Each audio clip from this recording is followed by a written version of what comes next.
What's up, ladies and gents? Welcome to the boss fight for Lu Bu. This is probably the hardest boss fight in the game. So first form is essentially the easiest. Wait for you to do that move. When he jumps, as soon as he comes down and you see this big spread of fire, that's when you want to go ahead and deflect. And you should be able to hit that every time. It'll take a while to get used to it. Just always hold block. Like, never let go of block. I found the best way for me. And you obviously want to try to dodge these because it brings up your blue meter. Again, as soon as you see all of those, you know, kind of particles, that's when you want to make sure that you hit the deflect button. First stage is pretty easy to get him down. Just keep deflecting those. The next one he does will be kind of like a charge in. And or he didn't charge in, but he did that one again. So there's another one he does as a charge in one. And it's a little bit tougher to do, but just wait till he's about 3 feet in front of you and then deflect, and then you should be good. There it is, and now. All right, once he's off, he's automatically going to go into a critical hit. As soon as he's up, as soon as he starts pushing down with his weapon, that's when you want to do it. If he does that move, you need to dodge to the right. If you're too close, it's impossible to block from very, very close. Get your meter up in blue the more little dodges you do. Watch out for that move right there because you cannot get a hit. There's a specific move when he jumps towards you that prevents you from being able to attack him. All of this time you see me here is I'm essentially holding block the entire time because even if you miss a deflect, you're still able to go back into block. That one again, as soon as he goes all the way up in the air, he'll pause for a split second, then he'll start his way down. As soon as you see him start his way down, that is when you want to go forward on that one. So anytime he does a jump in, I usually back away just because you never know if he's going to do the unblockable attack.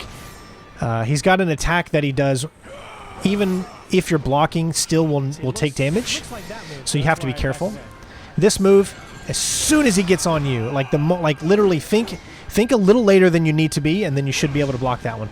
Same, wait for him to almost be on his way down, and then deflect that one. Other than that, that's pretty much all the moves. Everything else, just hold block until you see openings.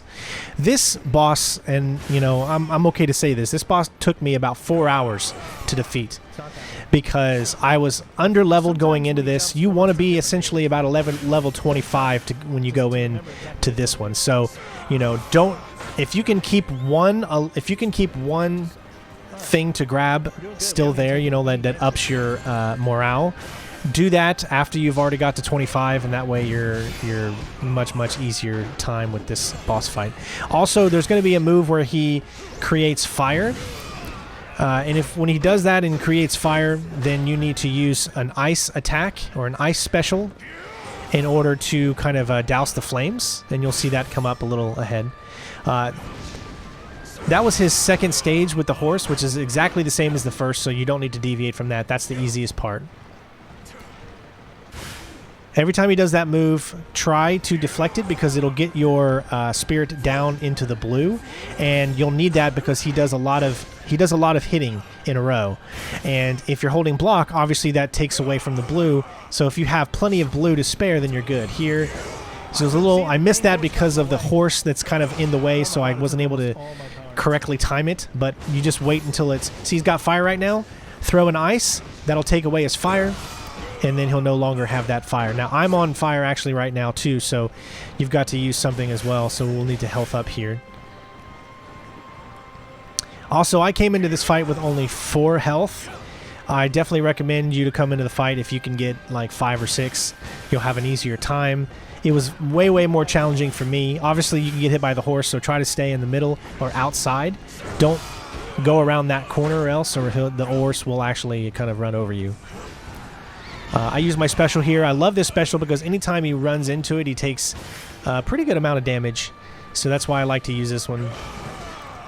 Try to kind of bait him into the middle there, so he'll take some free damage there. Again, that's the one where he's charging at you. As soon as he gets on you, that's when you want to do it. And just try not to be too aggressive, because if you're too aggressive during this fight, he'll end you in 2 hits. So just take your time. It might mean the fight's going to be a little bit longer, but it just also means that you're going to have a much easier time. Probably able to save a little bit more health in the process. But this one was really frustrating, and I've went back and saw what a lot of people say about this fight, and most people have said this is literally the hardest fight in the game. So now that makes me feel a little bit easier since it took me so long. But towards the end, like the last hour, I literally had every move that he does down. It's just getting a perfect run, because you got to get a perfect run even when, you know, you take the damage and we're already down to 0 health. And you can see he's almost done, but you just need to make sure that every time you do one of your deflects that it counts and it works. And there you go, ladies and gents, we have completed it. It's freaking one of the hardest boss fights I've ever fought, and I just can't tell you how tough this was for me to get. But yes, we're gonna get it here in the end, even though we're going to be so close to death. But hopefully you guys enjoyed the video, and hopefully I was able to help out. Ask any questions in the comments below, and I will see you on the next one. Peace.